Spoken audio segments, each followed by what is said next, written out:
Do not disturb. Right.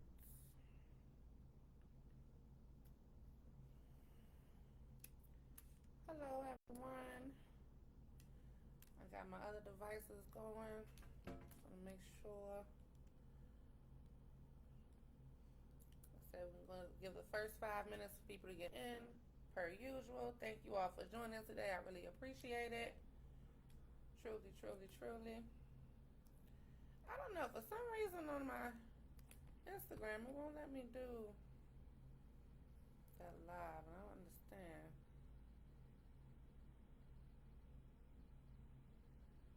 That's so weird. Make sure you use this time to go ahead and throw whatever questions that you have in the chat on both Facebook and Instagram.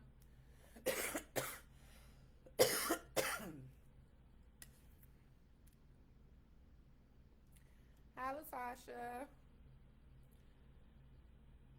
Okay. Also, take this time if you have not done so, if you have not subscribed to the website, like I told you all last week, some of these things, the updates, they will be moving exclusively just for mentorship members. So please make sure that you put your email in the chat so that you can get the updates via email when anything changes.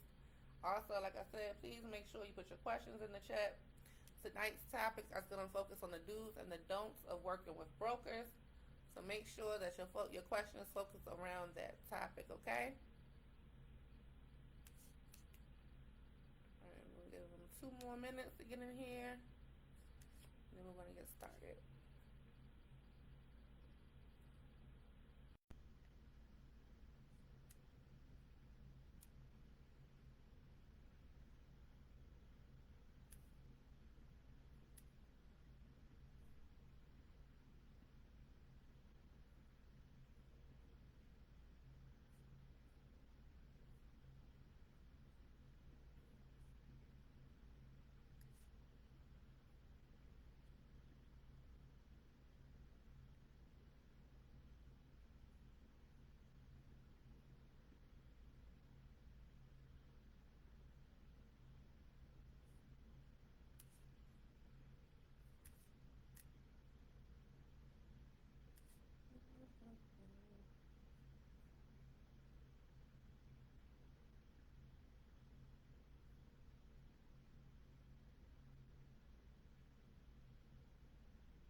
Hi, Robin. Thank you for joining in. Okay. We'll give 1 more minute. We'll get started at 7:05. Hi, Jada. Right here on Instagram. Hello, Instagram family. Miss Business as usual. Hi, Les.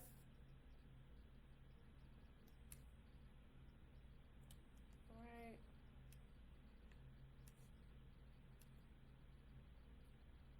Hello, Cody. Hello, hello. Thank you all for joining in. All right, it's 7:05. We'll go ahead and get started. You all have some people that you know that needs to be in here. Send them a text. Let them know to hop on in here, okay? So as we start off each week, I just want to remind you all to put your emails in the chat.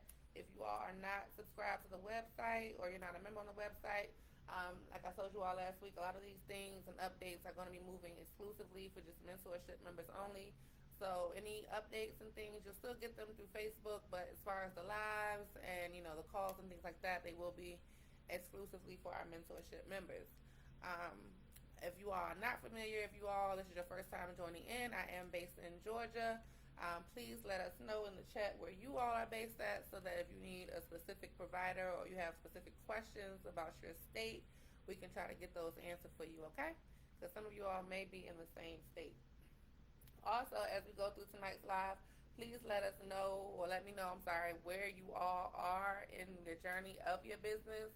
If you all have started, if you're thinking about starting, if you're getting some research done, if you have purchased your first wheelchair vehicle, whatever stage that you are at right now, please let me know, okay? All right, so also, whatever questions that you all have pertaining to Why is this thing running so slow?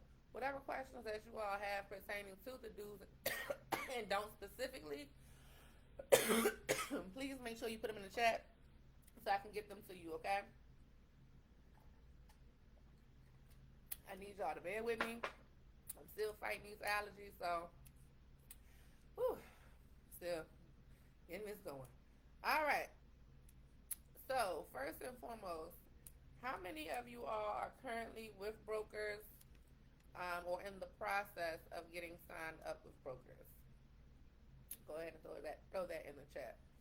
Um, if you all are not familiar, I do conduct free 15-minute consultations. You can book that on my site. And so the reason why tonight's topic are the do's and don'ts is because in doing these consultation calls, a lot of you, many of you all have the same questions pertaining to what to do with the brokers. And there's a lot of misinformation that's going around, so I want to make sure that we touch on that so that you all are not wasting your money and you're getting the most out of your time when it comes to your insurance and your payroll and, marketing and things like that. One call that I had specifically, there was a young lady and she was frustrated because, and she's in a broker state. Georgia is a broker state. She's in a broker state. She's not in Georgia though. And she had been doing some research on NEMT. She went ahead and got the commercial insurance, but the brokers that she's trying to get with is requiring her to have 2 vehicles. She only has 1 vehicle, so she's upset and frustrated that she's paying for her commercial insurance and has not been able to get approved with a broker. And so one of the don'ts that I like to tell people just off break, do not just run out here and get a commercial insurance policy. The day that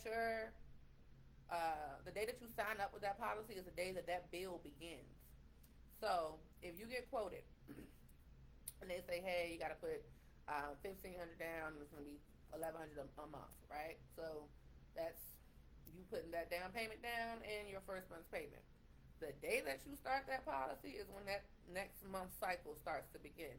So if you have not done your due diligence in registering your business and getting your EIN number, in contacting the broker contacting the broker to get a list of their qualifications or requirements before you get your commercial insurance policy, that time is ticking for that bill to be due. So with that being said, you wasted money because you may have to go a whole month before you get the other things that you need or even learn other things that you need to get approved with this broker, right? And so I like to tell you all, please do your research with reaching out to the broker first before you get the commercial insurance, because it's not just a cookie cutter thing. Even with the approval time with getting on with the brokers, average is the best time is 3 to 4 weeks. It can be longer than that. It could take up to 8 weeks. It just depends on if they are accepting new providers in your area, if they have a need for new providers, what is the volume that they're giving, how many, trips on average do they have to even send out. Some brokers, they send you a trip here and there. You may get 1 or 2 per month because they're not a high volume broker. So you have to do your research before you spend that money. Because, again, the day that you sign up with that policy, that bill is going to start to become to be due. Okay? I always think this thing is full. And it always tricks me that it's not. Sorry, y'all, I put my charger in. Okay. I had another call with someone else who their main concern was in terms of with the brokers, how many trips a day can they take with the brokers? And I want to let you all know that that is not the mindset that you all should have when it comes to working with brokers. It's not about how many trips you can take a day.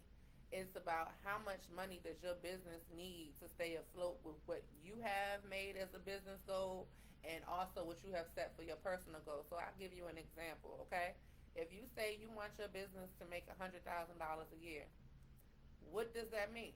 Because your business can make $100,000 a year, but was it profitable $100,000 for that year, right? Because you could make $100,000 and your expenses, if you're not paying attention or you're not being careful, your expenses could easily be $80,000 for that year. So you only profited $20,000. Okay? So when you think about it in terms of that, that is what makes you want to kind of work backwards. You want to go to the finish line first and then work backwards. So you'll say, okay, I want a profitable business of $100,000 a year. Okay? So that means whatever your baseline is, whatever it takes to run your business, it may take $58,000 for that year to run your business. That's your payroll, that's your gas, that's your wear and tear on the vehicle for maintenance, and a small marketing budget, right? You may have spent $58,000. So if you want your business to be profitable, $100,000, then that means you actually have to make $158,000, right? So you would say, okay, for the year I want to make $158,000. So then you would divide that based on what is how many days out of the year is your business open? Are you open 7 days a week? Are you open 6 days a week? Are you only open Monday through Friday? How many days out of the week is your business open? Right? And then so you would divide that number based on what you want to be to see profit. That's how much you need to see a day. Okay? So I'm going to take my calculator out for a second, right? So we can really talk numbers. So say $158,000 for the year. We'll just say, to make it easy, we'll say you're open all year long, 365, even on holidays. Divide that by 365. So your business needs to make $432.87. So we're just gonna round it up to $435. $435 a day, every day out the whole year. You need to make, right? Now, when you think about it that way, you made $435. You could do that in one trip. It just depends on where is that trip going, what service level is that trip? Is it ambulatory? Is it a wheelchair? Do you have wait time? You could do it in a stretcher. Do above that in a stretcher. So you start to formulate your mind differently when you start to see, okay, what do I want to make and how do I need to make it? How do I need to go about making it? It's not about how many trips that you take per day. It's about how profitable and what the price point is for those trips, right? So you could have 10 trips. That doesn't mean all 10 trips are going to pay you well. You may make $35 off of each trip because it's ambulatory and they're going 3 miles. You may have 2 trips and you make $500 total because you got $250 and $250. So I don't want you all, we're working with the brokers, I don't want you all to think about it or formulate your brain in the terms of the quantity of trips. It's really the quality of the trips and what are your personal business goals for what you want to make with your business that year, Going into that, because that segues into my next subject of scheduling and overbooking. So when it comes to accepting your trips and it comes to getting rides from the brokers, you may be excited when you first get started because you're getting these trips and you're seeing the dollars come in and you're staying busy throughout the day, right? Great. But what happens when you don't have the coverage for everything that you've accepted, right? So you don't want to, one of the don'ts in terms of working with the brokers, you don't want to overwhelm yourself or overwhelm your team, and that is your dispatcher, your drivers, your office staff, with running around like a chicken with their head cut off, trying to make sure that they get to all of these clients, because at the end of the day, you have to offer a service. These aren't clients that you just pick up and drop off. No, you actually have to make sure they get into their appointments. You have to make sure that they have been seen and, everything that they need is there. They get picked back up. They make it into their home. This is not Uber and Lyft. You can't Uber and Lyft a wheelchair client or a stretcher client. So you have to offer a different level of service. And so when you're talking about the number of people that you have a day, do you have the manpower to take on the amount of trips that you've accepted that day? For example, Again, in talking to someone on the consultation call, they asked one of the similar questions, but their question was a little bit different in terms of because they have two drivers that work for them. So they drive, and then they have two drivers that work for them as well. And so their main concern was, what do they do with the drivers during downtime because they don't want to have to pay the driver when they're not picking up somebody, right? And I'll give you an example. Um, you may have sent your driver to for a route, and that route has a big gap in the day, but you still need that person because it's something else in that afternoon time that you need that person to do. Well, this person, they were a little, they weren't really understanding how the dollar amount works, right? Because if you're paying your drivers, I don't know where all of you all are, but I know some of you all are more like up, like we got Jersey, Arizona, Georgia. Hey Jay, how you doing? Um, and I don't know where everyone else is from, but I'll give you an example. The minimum wage here in Georgia is still $7.25 per hour. So I start off paying my drivers at $15 an hour, right? So at that, you want to say, okay, well, how much this driver has this route, this driver has this route, this driver has this route. You know how what the routes are and what the profitability is of each route. Even if that driver is sitting for 2 hours until they go to their next person, you're not missing out on that money for payroll because you have other drivers that are still, taking on the load and picking up other clients to make the dollars come in. So don't focus on just that one driver that is, taking like on a gap break. That is your time to have that driver do something for that vehicle, especially with driving your vehicles. That driver needs to go get it washed.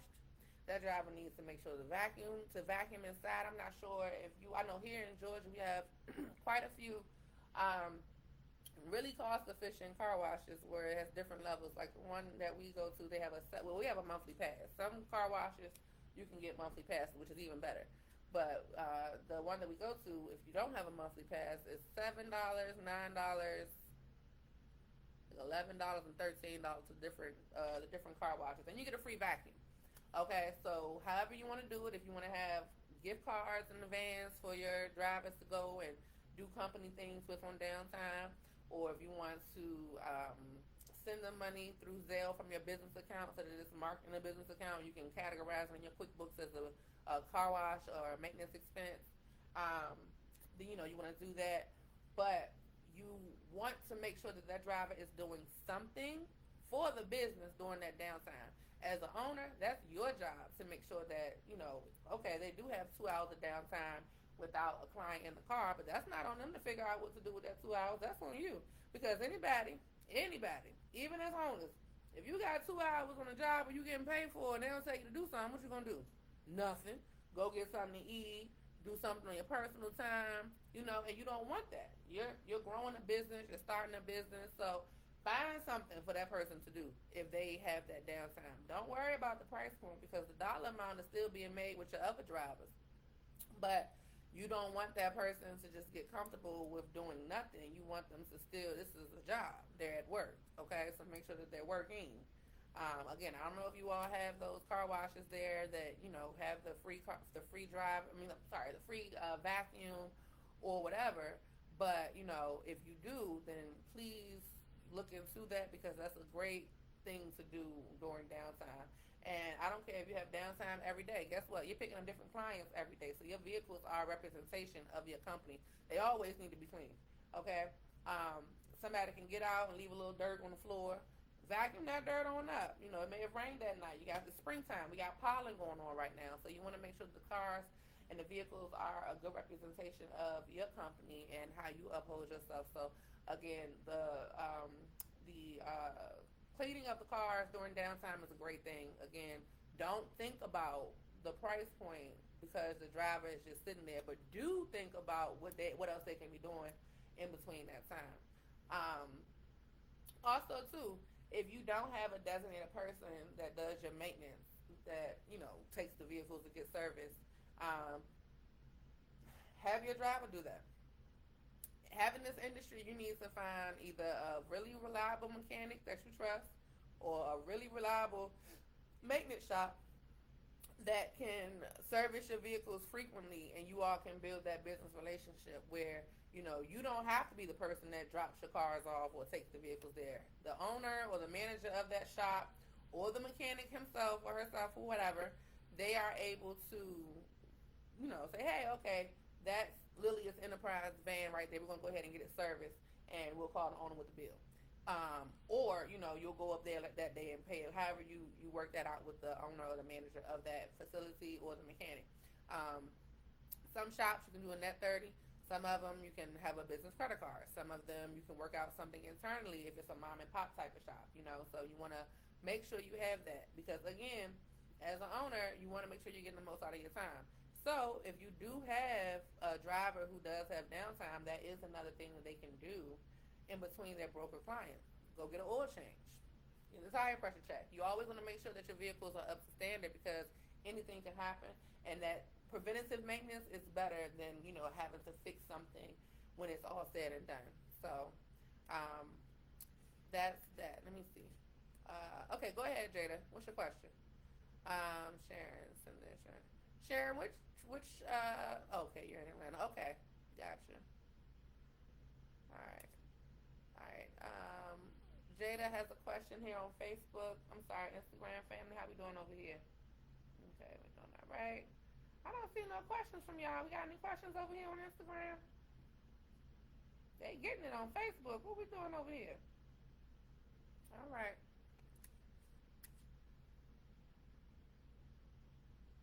All right. Jada's question is, do you have to pay to join brokers? No, you do not have to pay to join brokers. However, you do have to reach out to the broker to get a list of their qualifications for what they require for you to become approved in their network. You do. And like I was saying, you want to reach out to them before you start paying for any type of your insurance, or before you start to, you know, get things going on that side, because there are other things that you have to do besides the insurance to get approved. So no, you do not have to pay to join the broker, but you do have to make sure that you have the insurance and things.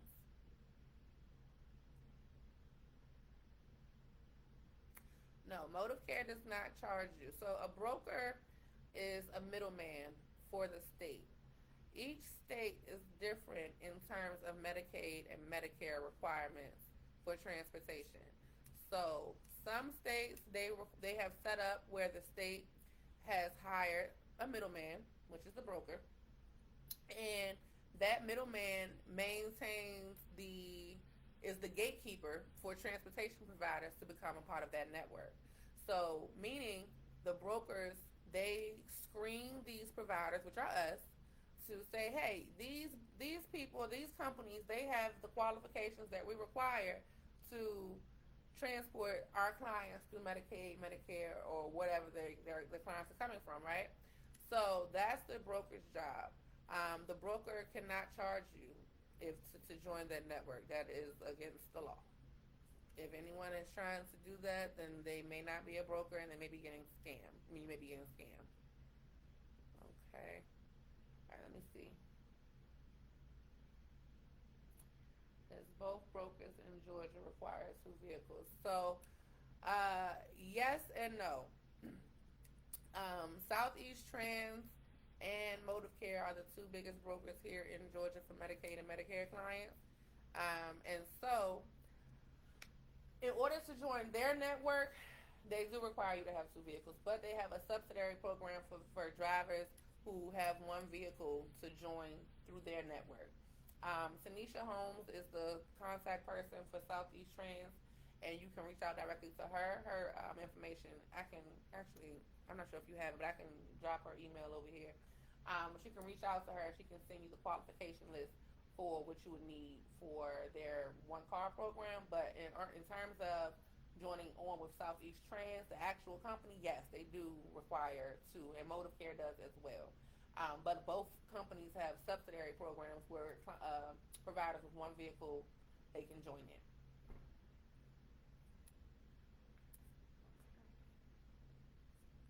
All right, let me see. No problem, Jada. Yes, that is for Southeast Trans. But like I said, Southeast Trans has a separate company where they allow people, or not company, program. They have a separate program for providers that want to drive their own car.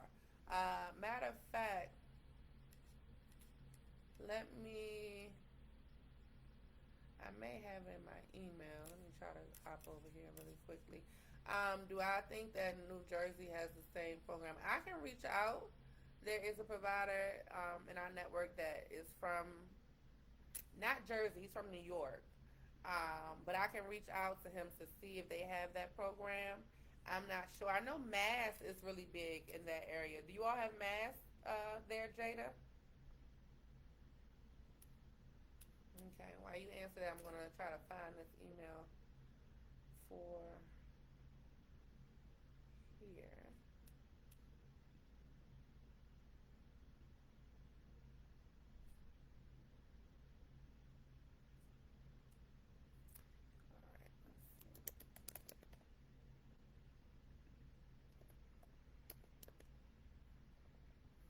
Oh, that's the wrong one. All right. I'm sorry. While you all try to drop those in here, drop your questions in here. I'm trying to pull up something. All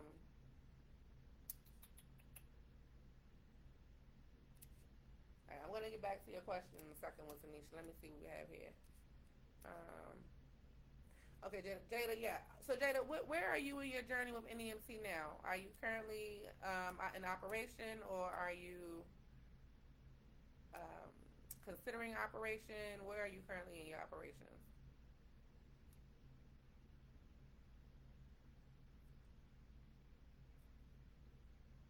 Now, okay.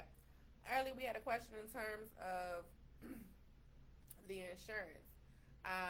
So one of the do's and the don'ts for the insurance is that each broker requires a different insurance limit. The highest insurance limit, well, not the highest, one of the highest that is common is $1 million policy. Um, I would say if you have that in your budget to go ahead and start that way, that's pretty much going to cover you for the major brokers. Um, Now, it doesn't require, like I said, every broker is different, so they're not going to, every broker doesn't require you to have $1 million policy. So if that's not something that you can feasibly afford right now, don't jump out there and try to break your neck to do that, okay? Find the brokers that can get you in, or you can get in with what you can afford. If it's a $500,000 policy, $300,000 policy, I will be honest, I don't typically see too many $300,000 policies. I've probably seen one. Many that I see start at 500,000 and go to $1 million. But again, don't jump out there and say I have to have $1 million, because if you have the budget and you have it within your budget to start at the $500,000 limit, then go for that. Don't be paralyzed by fear and just not do it because you feel like you don't have enough. You can start there, start to see a return on your investment, and then from that return on your investment, up your insurance limits to go on and get with other brokers. Does that make sense? You know? Okay, I got loaded in. Let me try to get this email for you from Tanisha.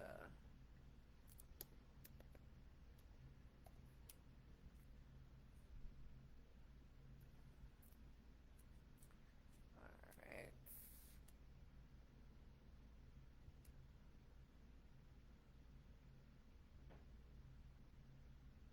Wings. WINGZ. Um, they have an email here for it. Have you heard of that? Did Tanisha tell you about Wings?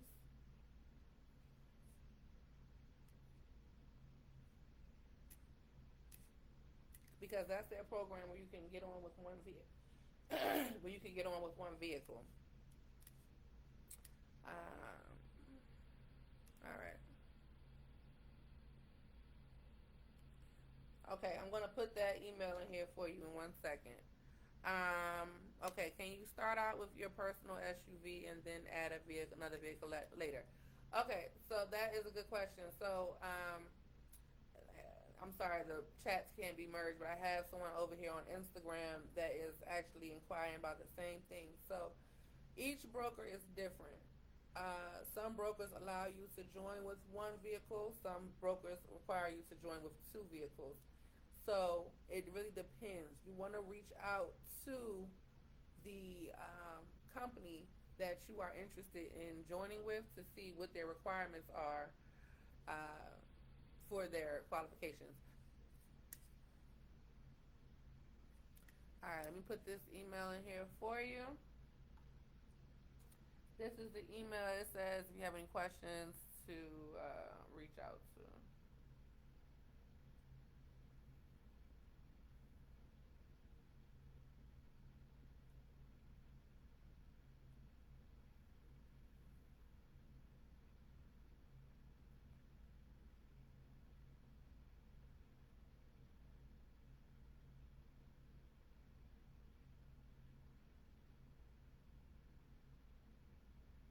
And that is for that is for uh, that. But now you can go ahead. I don't, but you can go ahead and schedule a consultation call with me. Someone get back to the live, but we can set up some one-on-one time to do a 15-minute consultation. Um, okay. Brokers are the brokers the same in each state? No. The brokers are different in each state. Many of the brokers they do have in multiple states, but I would say in the northern region, the southeast region, the western region of the country, each brokers are different. Now, for example, they have MTM in Texas, and we also have MTM here. Um, they have Mass in New York. We don't have Mass here. So each state is different.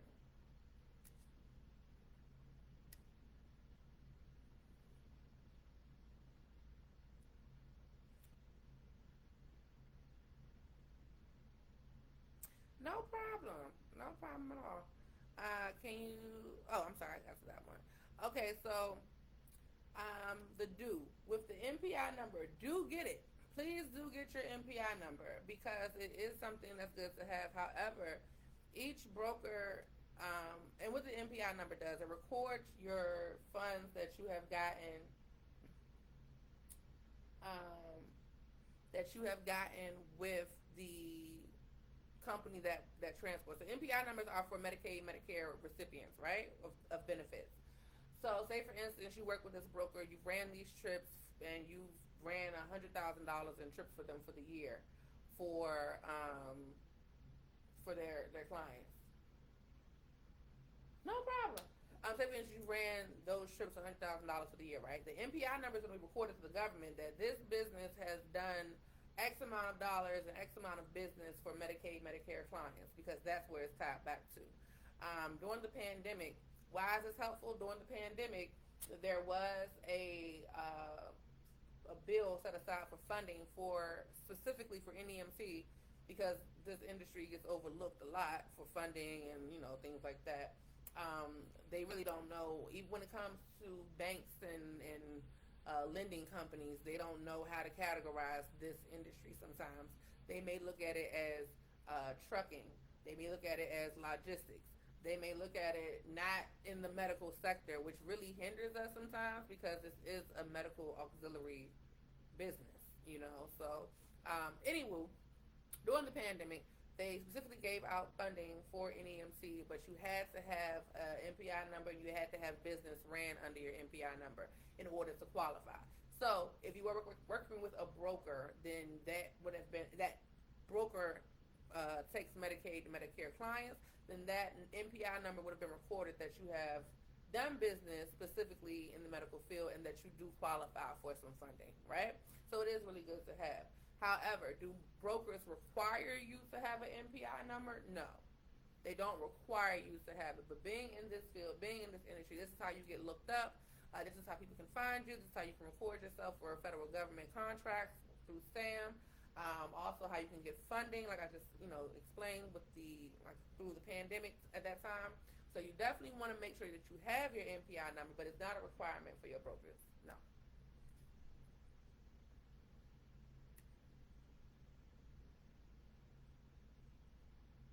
Okay. Can you still? Sorry, y'all, my mouth's getting a little dry.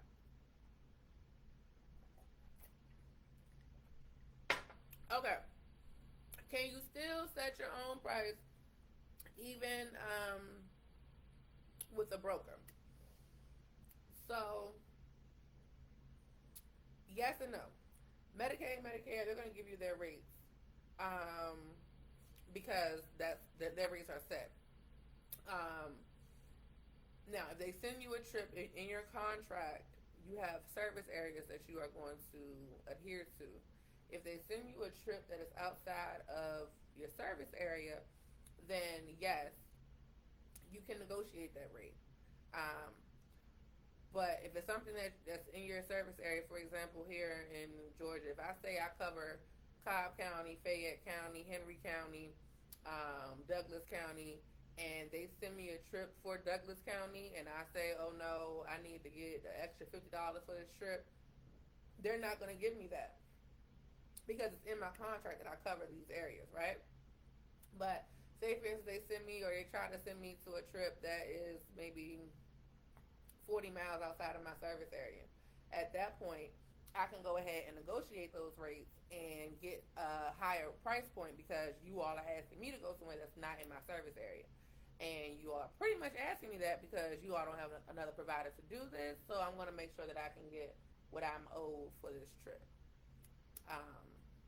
So please do each year though, I do encourage providers annually to reach out to the brokers to try to negotiate a updated rate sheet because each year gas prices increase. Okay, we are in times where everything is higher right now. Everything is expensive, so you want to make sure that you're getting what you can for your business. I know some providers, they don't go back and negotiate rates in their contract annually, and they may have been with this broker for 6 years and they have their original rates from 6 years ago. Okay, so just keep that in mind as well.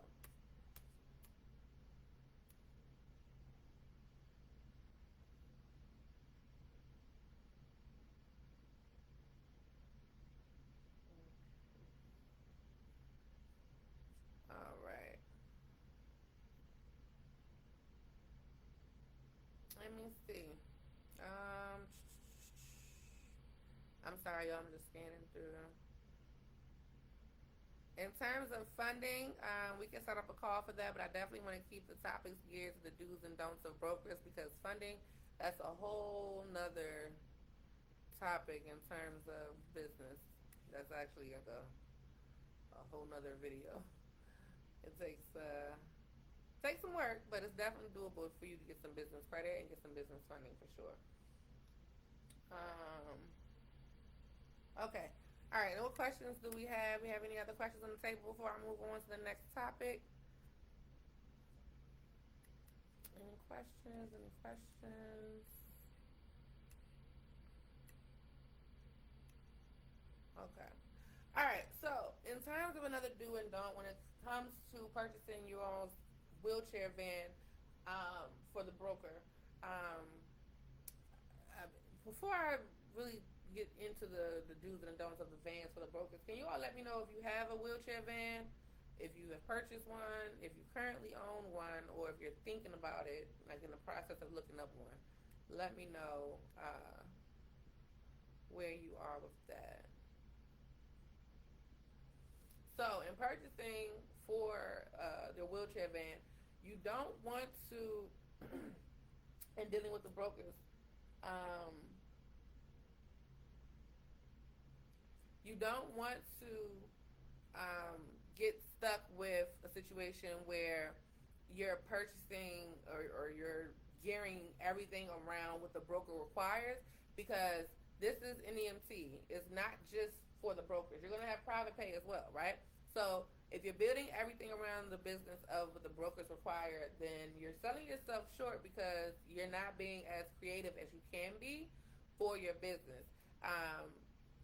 Getting stuck, I talked about in the broker rut, you don't want to do that in terms of, and what I mean by that is you get these lists of qualifications. They tell you what you all have to get signed up with them, right? And then you do everything to get signed up with them, but you're not still building your business with your private pay clients. You're neglecting to go market.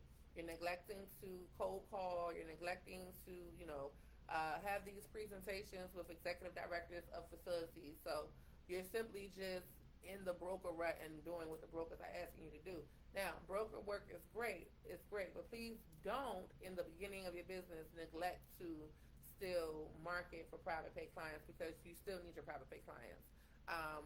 Private pay is where the real money is, and you're not negotiating rates and going back and forth with a provider or a broker that has a pool of other providers that they're trying to choose from, right? You're specifically going with how you build your business. A wheelchair van is a wheelchair van, but the things that are the components that you must have inside of it and how you build your business, you want to make sure that you're building it based on the standards and the qualities that you must have, and also the morals that you want to have for your business as well. So keep that in mind because that's a very easy way for you to get caught up in the broker rut. I don't want you all to, what I see every day, when someone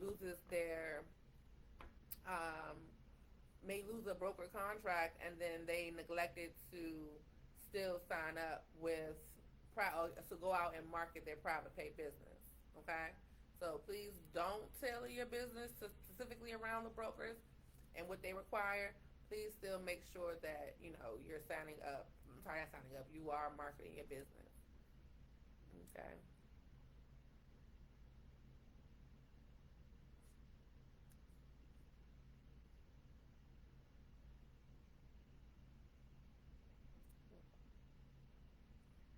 Do we have to? Okay, so no. We have an Instagram question. The question is specifically for Georgia providers. But it is, do we have to sign up with MMIS first to get paid by Medicaid and Medicare? And basically, it's the Medicaid and Medicare management system here in Georgia. And no, the broker, you get paid directly from the broker. So you don't get any payments from Medicaid, Medicare. The broker acts as the middleman, and so Medicaid, Medicare pays them, and then they pay providers. So you don't have to sign up with them to get paid. It's actually, you can't bill them directly because this is a broker state.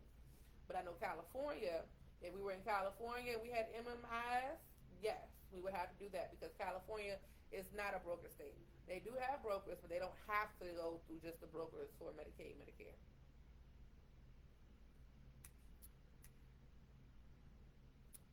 Can you have absolutely, yes, you can have more than one. The question is, can you have more than one broker?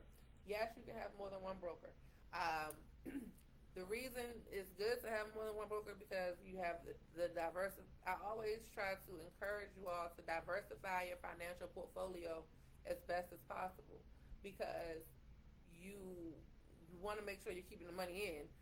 You don't want to leave any money on the table. So if you have that manpower and you have the vehicles and the equipment that you need to take on more work, please do so. Please do so. You don't want to leave money on the table.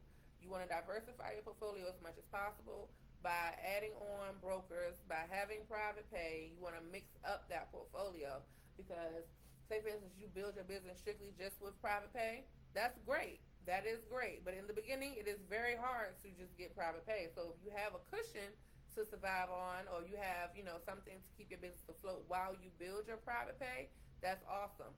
But 9 times out of 10, you're going to have to start off with some type of broker because you have this insurance bill to pay. You have this, if you went out and purchased a vehicle that you must finance this vehicle, right? So you have all this overhead that you must now have to take on. So if you don't have that cushion, You're gonna need to have some type of guaranteed money coming in before you get your private pay clients, and that's where the brokers come from.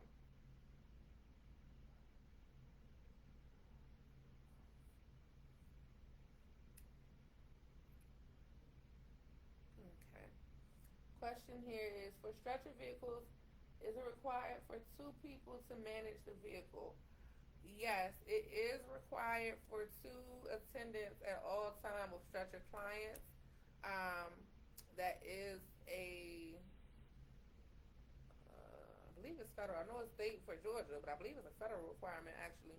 Um, and the reason why is because I don't care, how much. I know the no lift NEMT chairs. It's a great chair. If you all haven't seen it in person, it's awesome. But it's advertised as pretty much you can do one man stretcher job. I still wouldn't recommend that because we all know, right? Technology at some point can fail us, so or it can malfunction. And so, if that were to take place, then you need someone, a second body, to be able to assist you or to assist your driver with that client. You literally have someone's life in your hands. They're in a stretcher for a reason. They can't walk. They can't get up. They can't, fend for themselves. So, um, you don't want to, jeopardize their livelihood or put them at risk any more than what they already are. Um, I'm not sure if you all have heard about or have seen the different. I know in the past 3 months, I have seen some pretty scary situations dealing with not even NEMT, but EMT workers that are displaying high levels of neglect for patients. There were two EMT workers. I believe it was in maybe in Kansas City. I don't know. Um, but they picked the guy up, and he was experiencing alcohol withdrawals, and they put him on the stretcher and strapped him down, face down, on a stretcher. I have never seen that in my life. I have a friend who's a firefighter, and even he said that one time they had to do that, but it was only it was for a child. It was only because the back of the child was badly burnt, so they could not put the child on the back of the stretcher. The gentleman ended up dying from lack of breath, being on the stretcher, strapped in the way he was, and now the two EMT workers are charged.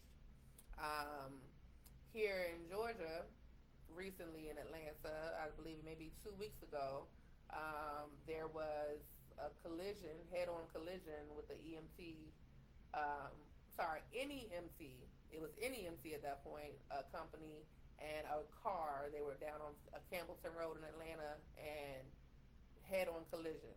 Um, there was a year and a half ago, I think around Thanksgiving, there was an EMT worker who was drunk, and he was picking up a person from dialysis and had him on the stretcher, flipped the car over. The man died. They only had, at that situation, they only had one attendant. They had someone else in the vehicle, but that person wasn't trained. It was, I think they were like an office worker that just rode with the driver to pick the person up. So it wasn't something that you can even explain or fathom rationalization for, because it's like, how did we get here with the situation? So you definitely want to make sure during stretchers you always have two people. Also, with screening your drivers and screening the people that you have working for you is very, very, very important, because um, you know those companies are now going to be out of business due to neglect and negligence on someone else's behalf. So in this industry, you all are putting your time, your hard-earned money and energy into this business, and then you have people who can literally make you lose everything that you have worked hard for due to negligence and neglect. So it's very important. Definitely, it's very important.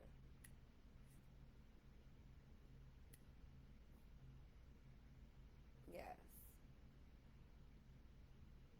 Okay. All right, we got some more questions. Um,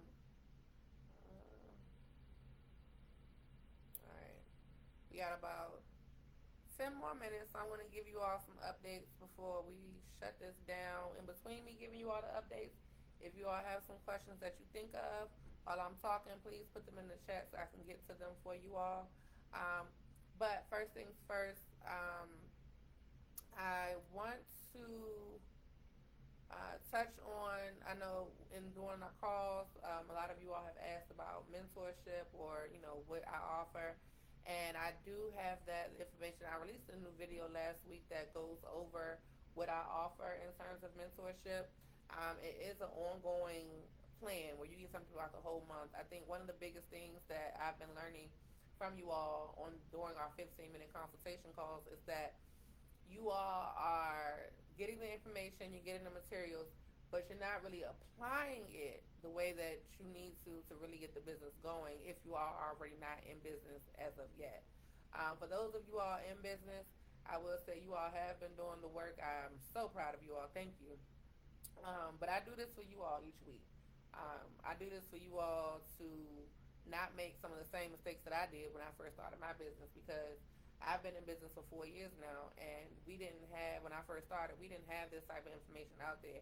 There is a lot of information, and I do think that that's credited to the pandemic. A lot of people had time.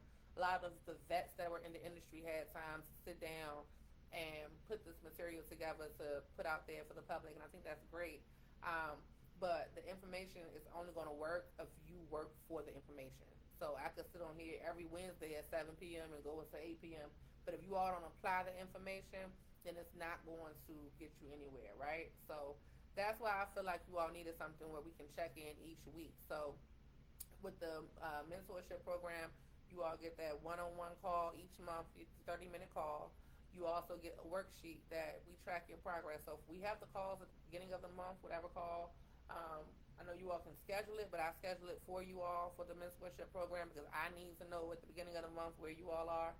So from the call at the beginning of the month, you get your worksheet that goes over what you need to do based on what you told me you needed to do and where you all are in your business at that time. You also get access to the lives. Like I said, these are going to be shut down specifically for our members so that we can build our community up. I'm really looking for people who are serious that want to get their business going. So I want to move this for like a safe space community that is specifically for the group that's really trying to make this thing happen. So you'll be having access to the lives. Also, the playbacks of the YouTube videos. All the YouTube videos that are there now are going to stay there. However, moving forward, any video that's going to be released will be specifically for mentorship members, because I have a lot of partnerships that are going on. So we have things in the works with Mobility Works. We have some things in works with VMS Vans. R&R is another wheelchair van company that's based here in Atlanta. So we have some things working with them. We have some partnerships with MedX Association that's based out in Houston. So because I'm working to get all the stuff behind the scenes, I want it specifically for my members. So that's going to be moved over to there as well. So we'll have that. You also have the once a month group call where we all get on together to bounce ideas off of each other to see where you all are in your business. And finally, I know we have providers from other areas that are not just Georgia. Like we have Alabama, I have quite a few in Florida. I have about 7 people in Florida. And some of them have already driven out here, which is really surprising me, but it was heartwarming because I said, oh, okay, y'all are serious. But once a quarter, so that'll be 4 times a year, we'll have an in-person meetup. And so we'll be able to eat, have some drinks, and actually see each other in person for some really good networking. So that'll be once a quarter. And so that's explicitly for mentorship members. You can find more information on that on my website. It's www.thatnemtgirl.com.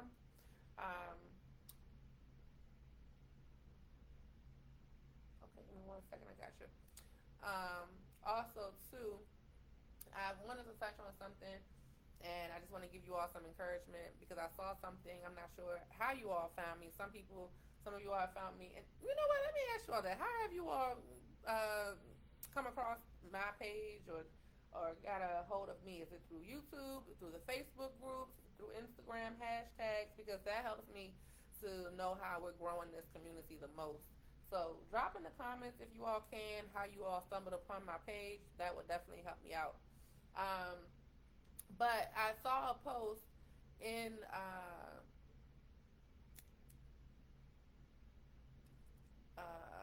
oh, okay. I'm sorry. Last transportation. I think I signed you up already. Did I put the right one?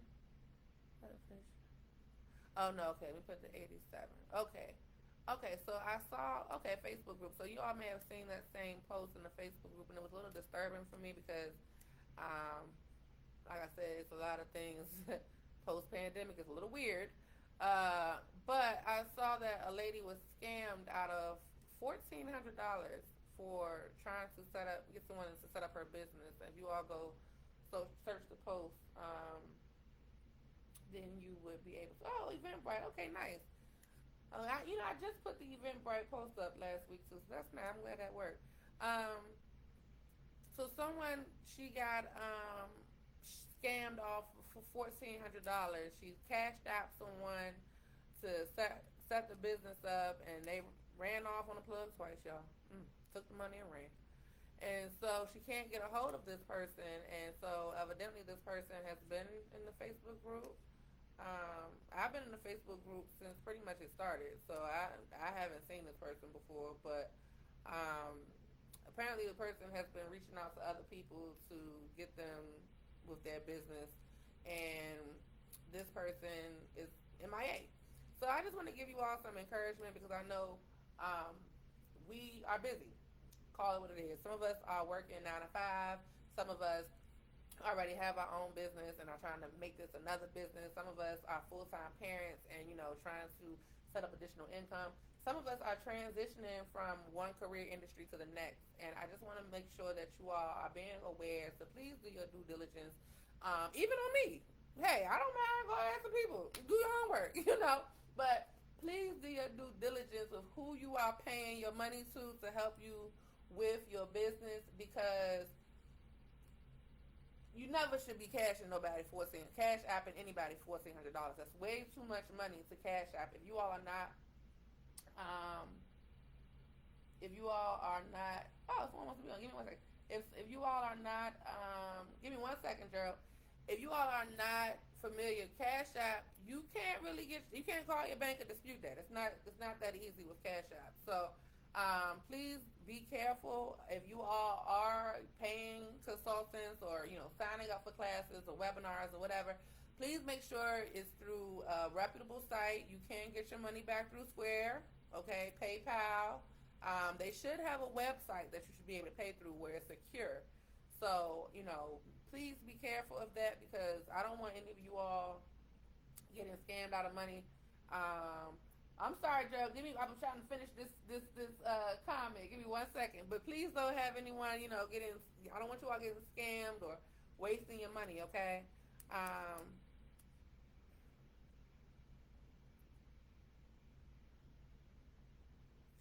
And there's a lot of scams going on in the group. People saying they have info to get funding, but they want you to pay them $2,000 for the information. Yeah, I see a lot of posts on these grants.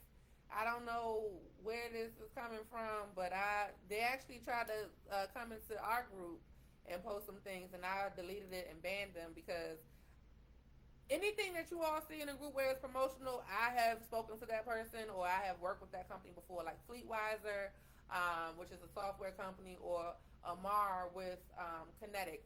We have worked together and talked, and they are definitely reputable companies. But I don't want anybody just dropping information on y'all, because if I don't know who that is, I'm not going to sit there and pass it on to you. So please be mindful of that. Just want to make sure you are protecting your coins. Okay. I'm sorry. I want to let Gerald in. I know we're supposed to end in a second, but Gerald, let's see what Gerald's talking about.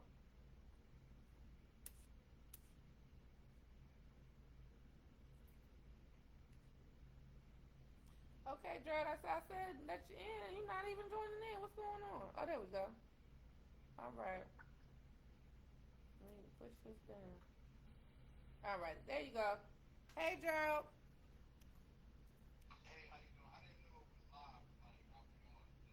Uh, what?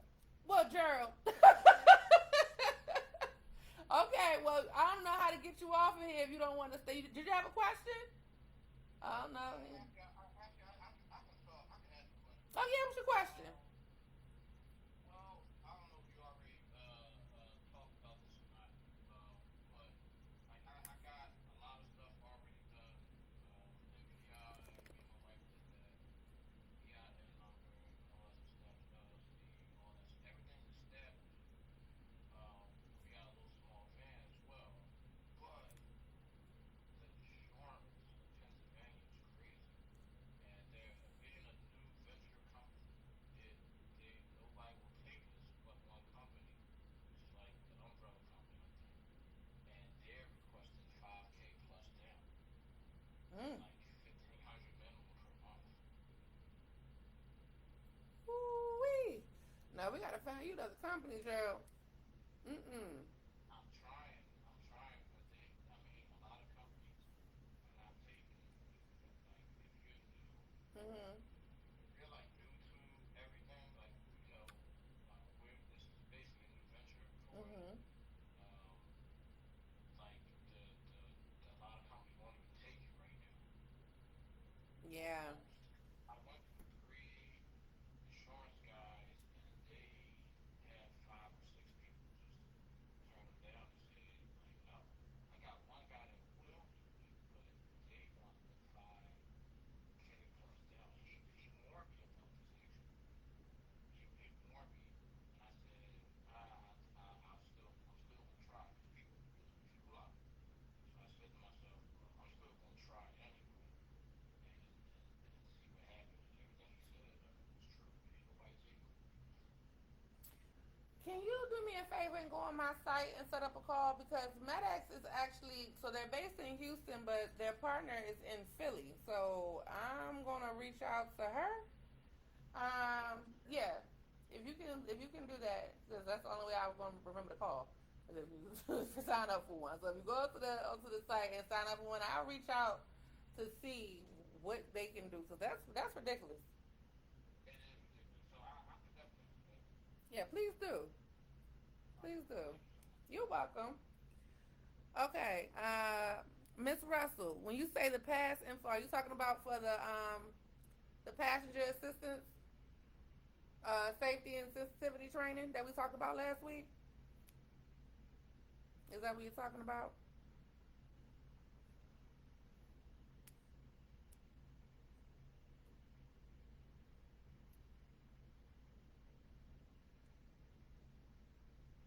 Okay. Okay, Jada, I definitely will. Like I said, I want to look into that for Jersey. I'm not sure. I know Mass does, but I'm not sure if you all have Mass. But I will look into that for you. Robin, you didn't hear Gerald's question. Okay, Gerald, he is based in Philly, and his question is mainly about insurance because he's a new him and his wife are starting a new company, and the insurance companies up there are trying to make them pay about 5K down. So that's pretty high, pretty high. So we're gonna try to find him a cheaper insurance company. All right, y'all. We have reached our 1 hour. I think I have everyone's email here that listed it. I think I have you all sign on the site, so you'll be able to get the updates for from the website. Make sure you all check it out for the new video that I have posted that explains the mentorship program. Um, right? That's crazy, Robin. Um, but make sure you all have that posted there, and also let me know. I know I have made the post in the group in terms of what you all wanted to see next, and what got voted the most so far were the day-to-day operations and roles of each person. So please let me know. If you want to see that live next week, let me know more specifically what you want to see for the day-to-day operations. And if that's not something you want to see next week, then let me know what you do want to see. Okay.